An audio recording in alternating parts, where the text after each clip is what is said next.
കയ്യിലിരുത്തി ചമ്പളം വെട്ടി ഇരുന്നിട്ട് ഈ ₹1 കോയിൻ ഇങ്ങനെ നെറ്റിൽ ഒട്ടിച്ചു കൊടുക്കും.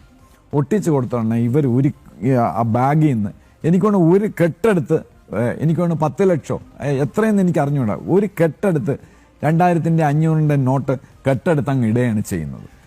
അപ്പോൾ പിന്നെ ഞാനിത് അറിഞ്ഞപ്പോൾ എനിക്കവിടെ അല്ലേ, തന്ത്രം പഠിച്ചവൻ മന്ത്രി എന്ന് പറയാം അല്ലേ. തന്ത്രം പഠിച്ചവൻ ശരിക്കും തന്ത്രിയാണ്. തന്ത്രികൾക്ക് ഏറ്റവും കൂടുതൽ അറിയാവുന്ന മന്ത്രമല്ല തന്ത്രം തന്നെയാണ്.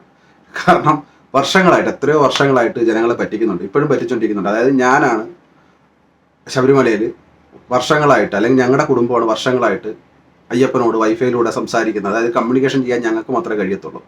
ഞങ്ങൾ മാത്രമേ അയ്യപ്പനെ പൂജിക്കാൻ പാടുള്ളൂ. അയ്യപ്പൻ്റെ കാര്യങ്ങളെല്ലാം നോക്കേണ്ടത് ഞങ്ങളാണ്, ഞങ്ങളുടെ കുടുംബത്തിൽപ്പെട്ടവരാണ്. ഞങ്ങൾ എന്താ പറയുക, ഞങ്ങൾ അതിനു വേണ്ടി മാത്രം വിധിക്കപ്പെട്ടവരാണ്. കാരണം അയ്യപ്പൻ അറസ്റ്റിലാകുന്ന ആദ്യത്തെ തന്ത്രിയൊന്നുമല്ല രാജീവർ എന്ന് പറയുന്നത്. ഇതിനു മുമ്പ് ഇവരുടെ കുടുംബത്തിൽ തന്നെ പെട്ട വേറെ ആളുണ്ട്, കണ്ഠരര് മോഹൻ എന്ന് പറഞ്ഞു. അദ്ദേഹത്തിനെ അറസ്റ്റ് ചെയ്തിട്ട് കോടതി അദ്ദേഹം ചോദിക്കുന്നുണ്ട്, നിങ്ങൾക്ക് ഗായത്രി മന്ത്രം അറിയാമോ? അദ്ദേഹം പറയില്ല.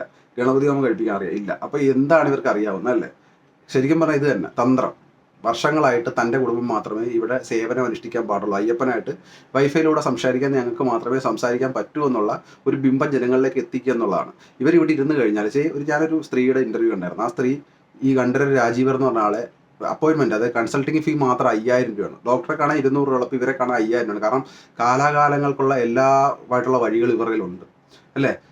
ഭക്തി കച്ചവടം, നമ്മുടെ നാട്ടിൽ നിലനിൽക്കുന്ന ഒരു നിയമമുണ്ട്, മാജിക്കൽ റെമഡീസ് എന്ന് പറഞ്ഞൊരു നിയമമുണ്ട്. അതായത് ബലേച്ഛയില്ലാത്ത കാര്യങ്ങൾക്ക് വേണ്ടി പബ്ലിസിറ്റി കൊടുക്കരുത്, അതായത് മാന്ത്രികമായിട്ടുള്ള കാര്യങ്ങൾക്കൊന്നും പരസ്യം കൊടുക്കരുതെന്നും അതുപോലെ ചില മരുന്നുകൾക്ക് പരസ്യം കൊടുക്കരുതെന്നൊക്കെ ഒരു നിയമമുണ്ട്. പക്ഷെ അതാരും ഫോളോ അപ്പ് ചെയ്യാറില്ല, ഗവൺമെൻറ് ഫോളോ അപ്പ് ചെയ്യാറില്ല.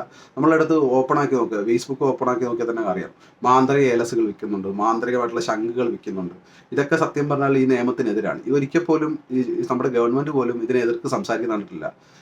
അത്ഭുത സൃഷ്ടികൾ വിറ്റാണ് സത്യം പറഞ്ഞാൽ ഈ പുരോഹിത വർഗ്ഗങ്ങളൊക്കെ മുന്നോട്ട് പോയിക്കൊണ്ടിരിക്കുന്നത്.